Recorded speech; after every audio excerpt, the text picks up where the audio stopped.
안녕하십니까, 서승입니다. 자, 이번 시간에는 회계 부분의 기초 정보에 대해서 같이 살펴보도록 하겠습니다. 자, 기초 정보는 이미 입력되어 있는 정보들이기 때문에 세무사가 체크해야 될 항목에 대해서만 살펴보도록 하겠습니다. 자, 먼저 저랑 같이 연습을 하시려면 회사가 갖고 있는 데이터들 중에서 회사를 하나 복사를 해서 연습용으로 만들어 놓고 같이 수업을 해보겠습니다.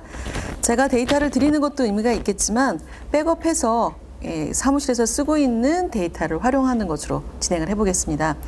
자, 메뉴에 보시면 재무회계 기초 데이터 부분에 여기 기초 데이터 있죠? 여기에 보조 데이터 관리 보시면 데이터 백업이 있습니다. 자, 이 백업 메뉴를 통해서 지금 우리가 연습하고자 하는 사무실을 만드시면 되겠습니다. 자, 그러면 데이터 백업 들어가시고, 자, 백업 들어가서 9,900 여기 있는 회사들 중에 제가 해보고자 하는 곳을 백업해서 복구하는 방법 하셔도 되고요. 자, 여기서 백업하고 백업된 데이터를 복구하면서 회사를 바꾸셔도 되고요. 자, 또 하나의 방법은 데이터 관리에 보시면 회사 코드 변환이 있습니다. 회사 기수 코드 변환. 자, 회사 기수 코드 변환에서 회사를 하나 복사를 해보도록 하겠습니다. 변경 후 회사. 그래서 지금 9,900번인데 제가 7,000번 회사를 가지고 운영을 해보겠다. 그럼 7,000번 회사를 선택을 하시고요. 변경 후 회사는 등록되어 있지 않은 코드를 사용하시면 되겠습니다. 자, 저는 지금 9,900번에 있고요. 9,901번에 없으니까 9,901번으로 등록을 해보겠습니다. 여기다가 9,901번 넣고, 자, 이렇게 하시고, 자, 그 다음에 위에 보면 실행키 눌러주시고요. 실행키. 그래서 지금 실제로 회사에서 운영되고 있는 데이터를 직원들이 입력한 데이터를 그대로 복사를 해서 복사를 하시는데 그 회사 코드가 7,000번과 지금 복사받은 스마트 상호가 똑같으니까 이걸 그대로 쓰시면 직원들이 헷갈리겠죠. 그러니까 얘를 상호를 바꾸셔야죠. 그래서 저 같으면 서승이 연습용 뭐 이렇게 하셔도 되고, 좀 더 재미나게 하자면 뭐 주식회사 폭탄기업, 자, 이런 식으로 기업의 이름을 좀 바꿔서 건드리지 못하도록 해서 나만의 연습용 데이터를 하나 만드시면 되겠습니다. 그럼 직원들은 원래 사용했던 회사 코드 그대로 쓰시고요. 저는 복사 받은 곳으로 여기다가 추가도 입력하고 연습도 하고 그리고 데이터 운영도 해보고 마음대로 해볼 수가 있겠죠. 그래서 복사를 받아서 쓰시는 것이 아무래도 입력하기나 또는 다른 작업 하시기가 수월하실 것 같습니다.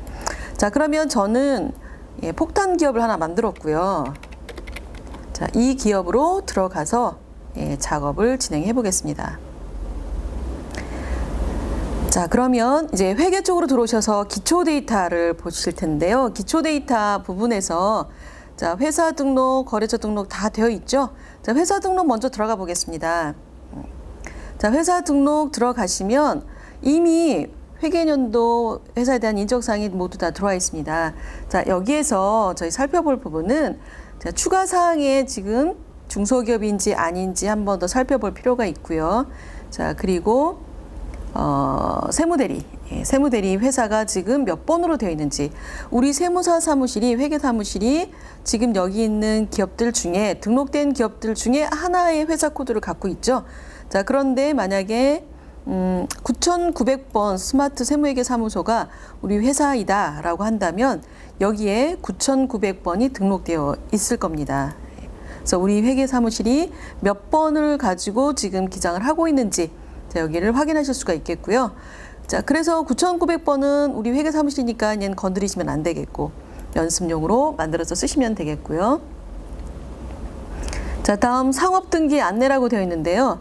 자, 상업등기 등기상에 언제까지 기간 만료 이런 것들 있죠. 그래서 상업등기에 대한 내용을 등록시켜 놓고 사용하고 싶다라고 하는 경우에는 상업등기 부분을 활용하실 수가 있는데, 자, 이 부분을 사용하시려면 기초 데이터에 회사에 대한 환경 설정이 있습니다. 자, 환경 설정 쪽에서 우측에 보시면 상업등기 사용 여부에 여로 바꿔주시고 상업등기 미신고 알람 사용 여부에서 알람을 쓰겠다라고 해서 상업등기가 지금 법인에 대한 경우에 임원에 대한 등기라든가 아니면은 여러 가지 등기 사항에 대한 내용을 알람을 달라는 거죠. 예, 법무사가 물론 할 일이지만 일정 관리는 해야 되니까 미신고 알람 여부를 사용함으로 해서 여기서 바꿔놓고 난 다음에 회사 등록에서 추가 사항으로 상업등기에 해당되는 내용을 활용하실 수가 있겠습니다. 그래서 내용 보시고 환경 설정에서 등기에 대한 사용 여부 체크해 주시고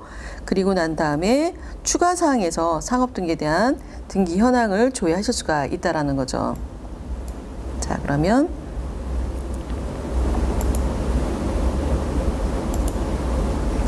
자, 다시 한번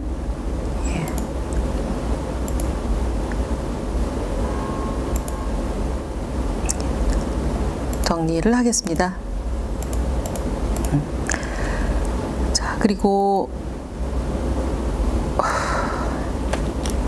두 번째 거래처 등록 메뉴 살펴보겠습니다. 자, 거래처 등록 일반 거래처, 금융거래처, 카드거래처. 자, 그래서 3개의 탭으로 되어 있고요. 자, 이 내용이 거래처 등록을 지금 저희가 작업한 내용이 기능 모음에 보시면 엑셀로 내려받을 수도 있고 그리고 엑셀 블록이 해서 거래처 등록을 가져오실 수도 있습니다. 그래서 만약에 신규로 거래처가 발생이 된 경우에 여태 스마트웨이를 사용하고 있지 않았다면 엑셀 자료를 가져다가 받아서 여기 한꺼번에 거래처를 등록할 수가 있다라는 거죠. 자, 이렇게 엑셀을 가져오려면 엑셀 블록이를 하려면 엑셀 파일이 있어야 되는데 이 엑셀 파일을 내가 임의로 만들 것이 아니고 이 만들어진 샘플에다가 내용을 적어 오시면 되는 거죠. 자, 그래서 내 컴퓨터에 한번 가보시면 C 드라이브에 더존 비존 다음 스마트 A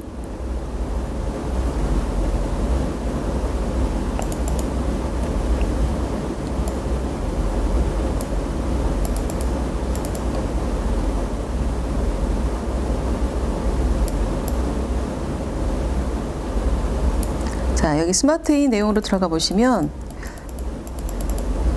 자, 더존 비주얼 안에 스마트 A 플러스 들어가 보시면 여기에 엑셀 기본 서식이 있습니다. 자, 엑셀 기본 서식에서 여기에 거래처 등록 관련된 엑셀 파일들이 있습니다.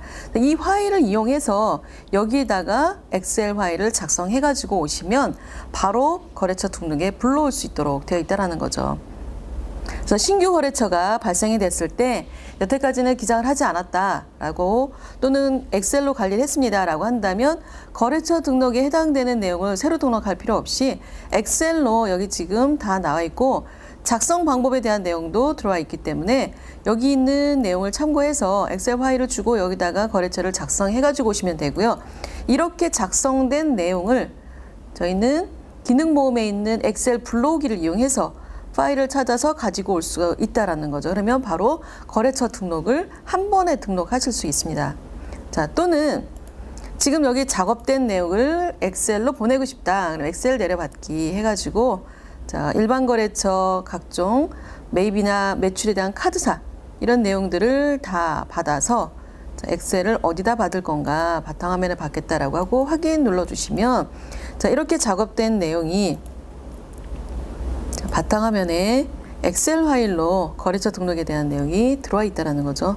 거래처에 대한 내용이 거래처 등록, 매출사, 매입사 또는 일반 거래처 해가지고 바탕화면에 엑셀로 들어올 수 있도록이 되어 있습니다. 자, 그래서 엑셀 파일을 이용하실 수 있으면 엑셀 파일을 활용해서 그래서 거래처 등록 또는 불러오고 내려받기 하실 수 있고요. 자, 그리고 중간에 거래처가 상대방에 대한 주소라든가 사업자 등록번호 또는 대표자 성명 이런 항목들이 바뀐 게 있다면 여기서 수정해 주시고요. 바로 전표 전송 눌러서 등록된 항목이 바로 전표에 반영이 될 수 있도록만 체크해 주시면 되겠습니다. 자, 이렇게 해서 거래처 등록에 대한 내용을 살펴봤고요. 자, 다음으로 계정 과목 적용 등록 메뉴 들어가 보겠습니다. 자, 계정 과목 및 적용 등록은 계정은 이미 다 등록이 되어 있죠. 예, 그래서 계정 과목은 다 등록이 되어 있는데 자, 여기 보시면 재무제표 유형 설정에서 일반 법인용인지 확인 한번 해주시면 되겠고요. 가운데 표준 재무제표 항목이 있습니다. 자, 가운데 표준 재무제표에 해당되는 표준 코드 표준 재무제표 항목. 자, 이 항목들은 나중에 우리가 재무제표를 표준용으로 만들 때 특히 기장하지 않고 법인 조정에서 직접 편집해서 등록해야 될 때 자, 여기 등록되어 있는 항목에 대한 표준용을 가지고 가면서 여기에 등록되어 있는데 여기 표준용으로 등록되어 있지 않으면 법인 조정에 있는 표준용이 작성이 어렵겠죠. 그래서 법인 조정에 있는 표준용 또는 개인 조정에 있는 표준용을 작성하시면서 계정 과목을 내가 신규로 만들었다면 여기에 표준 코드도 다시 한번 확인해 주시면 되겠습니다. 자, 여기는 계정 과목에 대해서 자산 부채 자본에 대한 코드 범위를 이해하시면 되겠고요. 특히 판매비와 관리비 매출 원가 부분, 판매비와 관리비 위에 있는 매출 원가를 보시면 자, 제조업인 경우에 제품 매출 원가, 도소매업인 경우에 상품 매출 원가와 관련된 항목들이 세팅이 되어 있고 자, 여기에서 보시면 바로 옆에 관계 코드가 있습니다. 제품 매출 원가 관계 코드 150, 상품 매출 원가 관계 코드 146. 예. 자, 이렇게 관계 코드들은 우리가 결산을 할 때 원가 보고서 작성하실 때 필요한 항목들이 되겠습니다. 잠깐 제가 메모를 좀 해보겠습니다. 자, 옆에 있는 관계 코드 어떤 의미인지 다시 한번 설명을 드리겠습니다.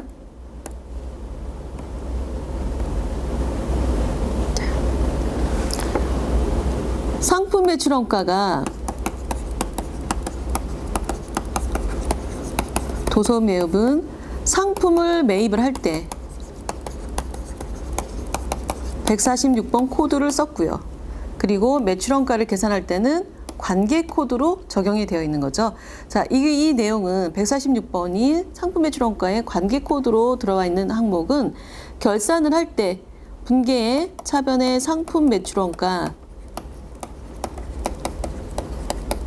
그리고 대변에 상품 분계 넣을 때 자동 분계를 해주는데 이 분계가 451번 상품 매출 원가는 146번 상품 계정의 값을 가져다가 자, 그러면서 결산할 때는 상품 매출 원가 계산하는 공식이 있죠. 자, 기초 상품 재고액은 액 플러스 단기 상품 매입액 그리고 마이너스 기말 상품 재고. 자, 이렇게 해서 계산을 한 다음에 분계를 이렇게 넣어주겠죠. 차변에 상품 매출 원가, 대변에 상품. 자, 이때 기초 상품 재고액도 146번 전기분에 들어와 있고요. 전기분 재무제표에 들어와 있고 단기 상품 매입액은 146번으로 일반 전표나 또는 메인 매출 전표 입력할 때 입력됐고요. 기말 상품 재고액은 결산을 하시면서 기말 재고액을 입력을 해주면 이 값에 따라서 분계를 반영을 할 수가 있다라는 거죠. 자, 이럴 때 관계 코드가 상품 매출 원가에 146번이 걸려있기 때문에 자동 계산을 할 수 있다라고 보시면 되겠습니다. 자, 이런 원리로 본다면 상품 매출 원가 옆에 관계 코드 146 걸려있죠. 자, 그리고 제품 매출 원가 옆에 150, 150이 걸려있는 것은 제품 매출 원가도 같은 원리로 제품 매출 원가를 계산해 줄 수 있다라는 거죠. 자, 일반 기업에서 쓰고 있는 세목은 회계사무실 이쪽에서는 안 쓰죠. 그래서 세목에 대한 내용을 관리하지 않겠다라고 한다면 자, 여기서는 환경 설정에서 계정 과목에 대한 코드를 세목을 사용하지 않겠다라고 세팅을 하시면 되겠습니다. 자, 그러면 닫고 계정 과목을 다시 한번 들어가 보겠습니다. 자, 이렇게 해서 세목을 사용하지 않도록. 자, 그래서 세목을 사용하고 또는 사용하고의 여부는 사용자가 선택할 몫이고요. 네, 세목 관계없이 계정 과목에 대한 어떤 관계 코드의 의미들을 이해하시면 되겠습니다. 자, 지금 상품 매출원과 관련된 관계 코드를 말씀을 드렸고요. 그리고 관계 코드가 차감 과목에도 또 있죠. 외상 매출금에 대한 대손 충당금. 자, 이런 차감 과목은 성격이 차감이면서 관계 코드가 들어와 있기 때문에 외상 매출금에 대한 108번에 대한 대손 충당금이 109번에 들어와 있다. 이렇게 보시면 되겠고요. 자, 특히 정부보조금 같은 예금 차감 성격도 정부보조금을 등록하시면서 몇 번 코드로 차감 과목을 또는 등록할 것인지에 대해서 선택을 하시면 되겠습니다. 자, 계정 과목은 이미 등록되어 있고 우리는 원가를 활용할 줄 아시면 되겠고요. 자, 그리고 제조원가는 500번대, 도급원가는 600번대, 분양은 700번대, 그리고 판매비와 관리비는 800번대 코드를 이용하신다는 정도만 이해하시면 되겠습니다. 자, 그런데 저희가 계정 과목에 대해서 잠깐 원가와 관련해서 지금 여기 제조가 500번대라고 되어 있고요. 도급이 600번대, 분양이 700번대. 자, 이렇게 되어 있는데 그럼 제가 제조, 도급, 분양에 대한 의미를 정확히 알고 500번대 코드만, 600번대 코드만 쓰고 싶다. 이렇게 각각 하셔도 되는데 제가 주문 제작을 해가지고 주문 제작을 해서 1년에 배 한 척만 또는 1년에 배 10척만 만든다. 기계를 1년에 5개만 만든다라든가. 그래서 각각의 원가를 필요로 한다. 그런 경우에는 제조, 도급, 분양의 성격을 한 가지만 쓰시면서 제조니까 제조에 대한 성격만 쓰시면서 여기에다가 각각의 주문품에 대한 원가 계산을 해야 되니까 이때는 현장 관리하듯이 건설업은 아니지만 현장 관리하듯이 운용을 하시면 되겠습니다.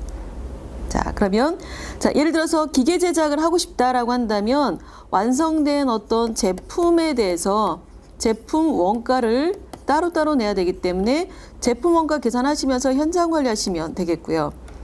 자, 건설업인데 도급 또는 분양으로 나눠질 수가 있겠죠. 자, 도급에 대한 내용은 완성품이 없는 원가가 되겠습니다. 건설업인데 완성품이 없는. 자, 그러니까 투입된 금액만큼만 모두 원가로 될 때는 도급 원가. 그런데 분양 원가는 완성된 건물이 있는 경우인 거죠. 완성된 건물이 있는 경우에 건설업일 때는 분양 원가를 사용합니다. 그래서 결론적으로 제조업이나 제조 원가나 분양 원가가 같은 성격을 갖고 있습니다. 제조업은 제품이라는 완성된 제품이 있고 재고가 있고, 분양은 완성 건물이라는 완성된 제품과 같은 성격의 재고가 있는 거죠.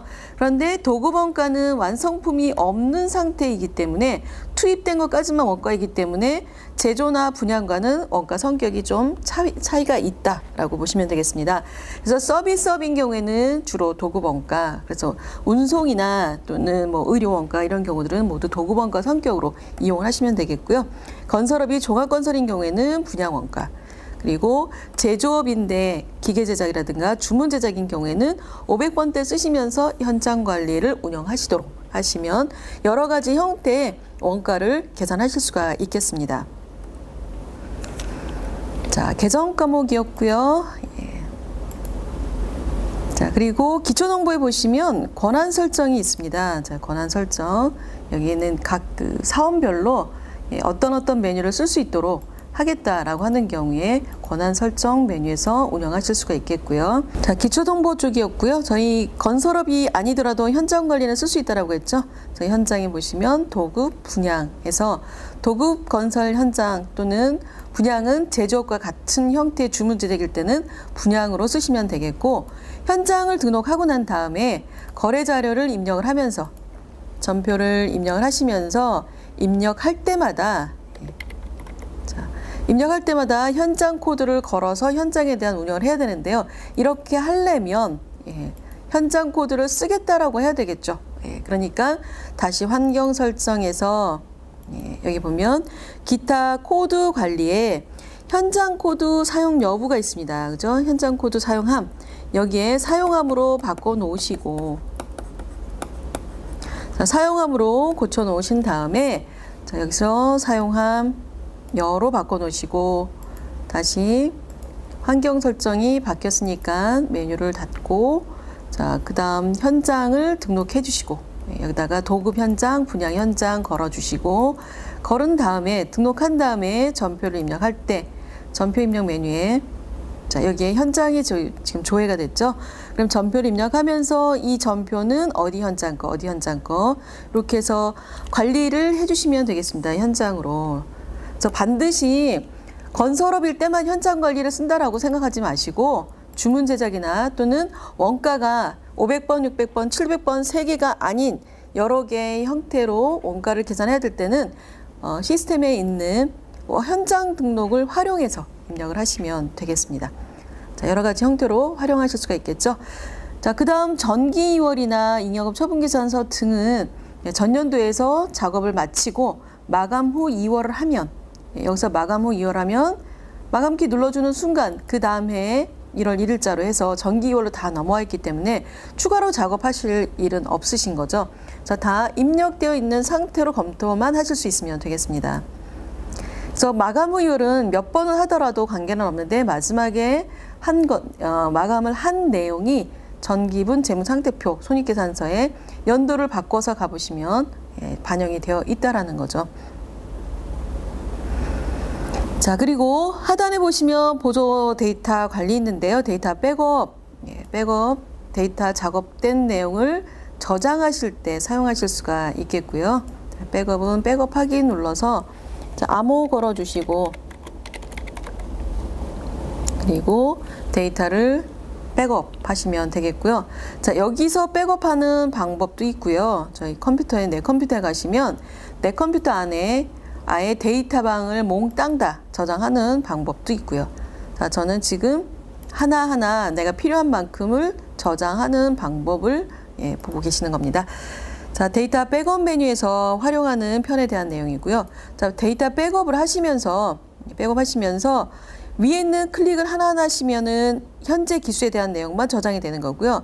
하단에 선택된 모듈의 전체 데이터를 백업합니다를 클릭을 하시면 이거는 5기다 그러면 5년치 데이터를 몽땅 다 백업하겠다라고 할 때 쓰실 수가 있는 거죠. 자, 그래서 기장처가 이동이 되거나 받아오는 경우에 올해 것만 필요하다라고 한다면 이때는 회계 원천 해당되는 것만 클릭해서 저장을 하시면 되겠지만 기장처가 몽땅 이동이 되거나 해서 관련된 5기, 4기 데이터를 몽땅 다 같이 보내야 된다고 한다면 하단에 있는 선택된 모듈의 데이터를 몽땅 백업해서 전체를 다 백업해가지고 한꺼번에 보내셔야 되겠죠. 자, 그래서 데이터 백업 확인해 봤고요. 자, 백업 데이터 복구 메뉴 보겠습니다. 백업 데이터 복구는 이미 백업이 되어 있는 내용을 가지고 올 때 쓰는 거고요. 백업 복구를 통해서 아까 작업해냈던 내용을 복구하기, 그래서 복구하기 하고 데이터를 복구하시면 되겠고요. 데이터는 데이터 상태에서 한글처럼 더블 클릭해서 사용하실 수가 없고요. 반드시 프로그램 안에 와서 데이터 백업, 그다음에 백업 데이터 복구를 활용해서 백업하시고 복구하셔야 되겠습니다. 자, 보조 데이터 관리에 보시면 보낼 데이터 만들기가 있습니다. 자, 이거는 특히 세무대리인 같은 경우에 사용하실 수가 있는데 자, 전체를 한번 선택을 하시고 확장을 눌러보면 자, 입력된 데이터를 1년치 몽땅 다 하는 방법은 데이터 백업에서 활용하실 수가 있는데요. 자, 여기 보낼 데이터 만들기를 보시면 기초정보랑 월별 데이터만 따로따로 해서 체크해서 나는 월별 또는 분기별로 또는 매입 매출만 한 달치만 뭐 이렇게 해서 각각 월별로 데이터를 보내고 싶다 또는 분기별로 보내고 싶다 이런 경우에는 분기별로 부가세 신고를 하고 난 다음에 분기별로 보내고 싶다는 분기별로 데이터를 보낼 수가 있다는 거죠. 그래서 클릭해서 분기별 데이터 클릭하고 여기에 해당되는 만큼을 복구하기 데이터 만들기로 해서 자, 여기에 매입 2월달 일반 1분기 매입 2월달에 해당되는 것만 보내겠다라고 하는 경우에 확인키 눌러서 보낼 수가 있고요. 자, 이렇게 월별, 분기별로 받았으면 상대방도 복구할 때는 마찬가지로 월별, 분기별로 복구를 해야 되기 때문에 이 자료는 받은 데이터 올리기 상태에서 여기서 올릴 수 있도록 되어 있습니다. 자, 이렇게 해서 스마트 A의 재무회계 파트에 있는 기초 정보들을 모두 살펴봤습니다. 자, 오늘 수업한 내용을 정리 한번 해보겠습니다.